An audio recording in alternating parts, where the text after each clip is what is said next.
Welcome to Workstyle Stories, because life changes and every life is different. Work needs to respect that.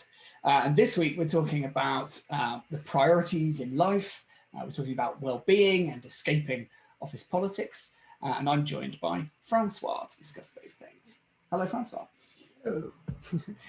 Before we get into all of that, though, just for the benefit of our audience, could you just tell us a little bit about who you are, where you are, and what you do? Sure. So I am a French person, but who lives in London for the past 20 years. I still have my accent, some like. And then I'm an IT person, so I am a consultant and trainer. So I tell people how to use technology for the best. Okay, brilliant. And who do you live with, François? Do you have a partner, children? Yeah. Yep. I'm married and we have a kid. So my husband is actually in technology as well. So he makes the big geeky house, and my kid is 10 and he's also really big into video games and all that. Yeah, I can imagine. And we're probably a future technologist on our hands as well there, by the sounds of things.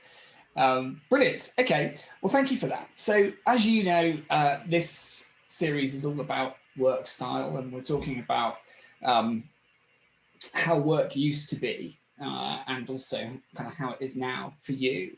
So let's go back to, if you can, cast your mind back to when you were working in a sort of perhaps more traditional role, or in your early days as a freelancer, when perhaps work was a little bit more traditional.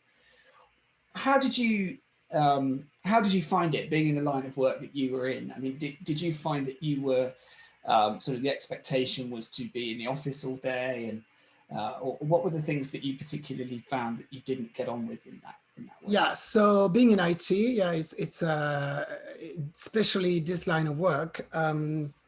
Even though we could for years, right? It's not new, but we could have managed things, server, etc., remotely. It's been a given that you still have to be in the office.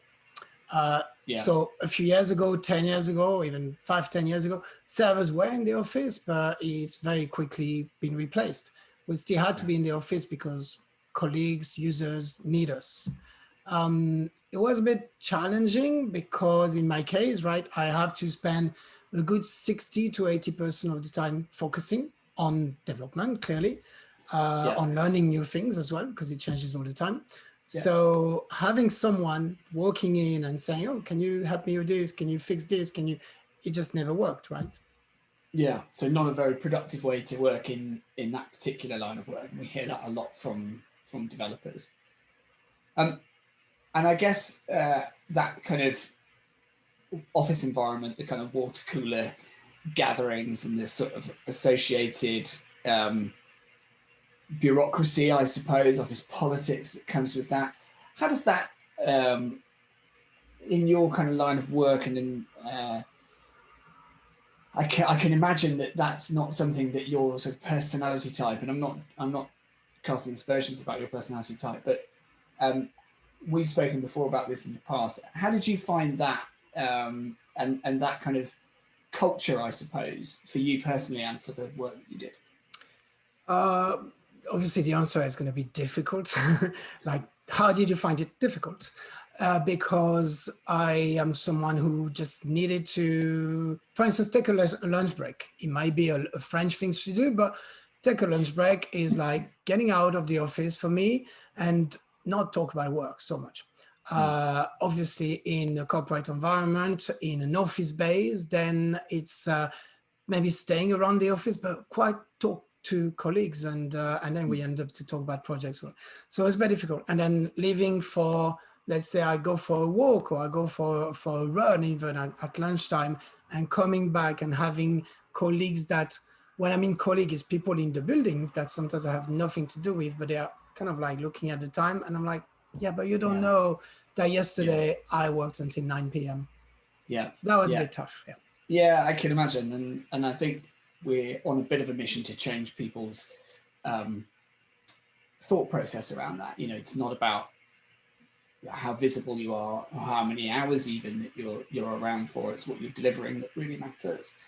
So how's that changed? How's your work life changed since then? And how have changes in your life kind of served as a catalyst for that?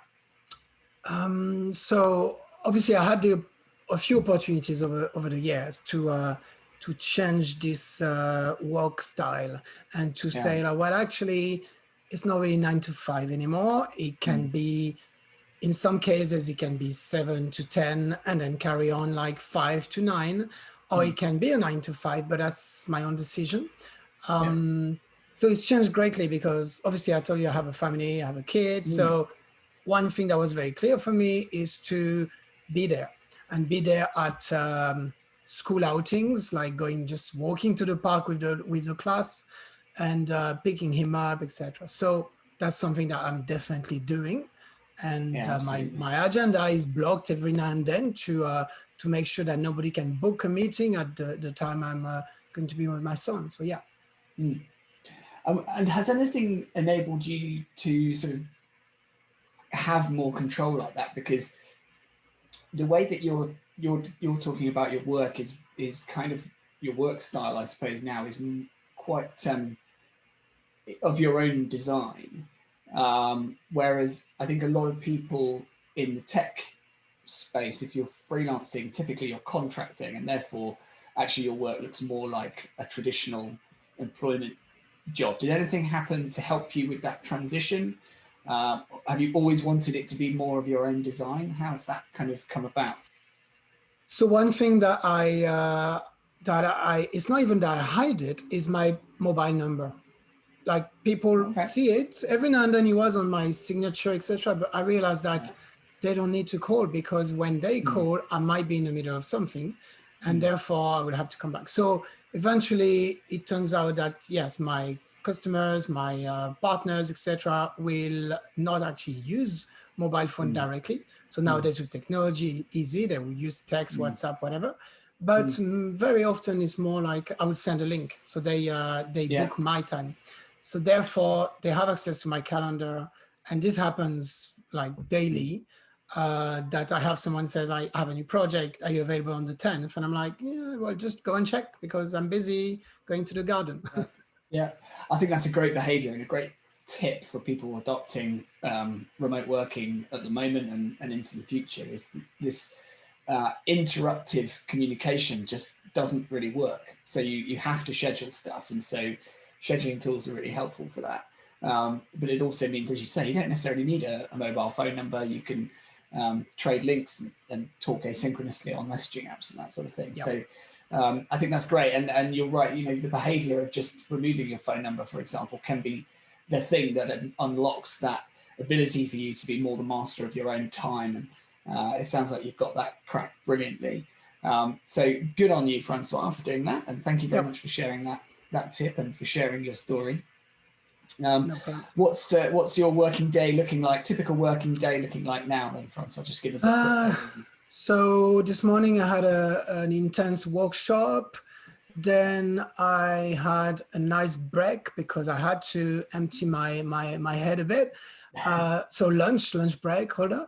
And then I'm gonna have another meeting around in half hour, and then another workshop. But as you can see, between all this, I have actually some more like a personal well-being, I Mm, would say, breaks, yeah. so that I can actually relax and maybe have a coffee. But I don't.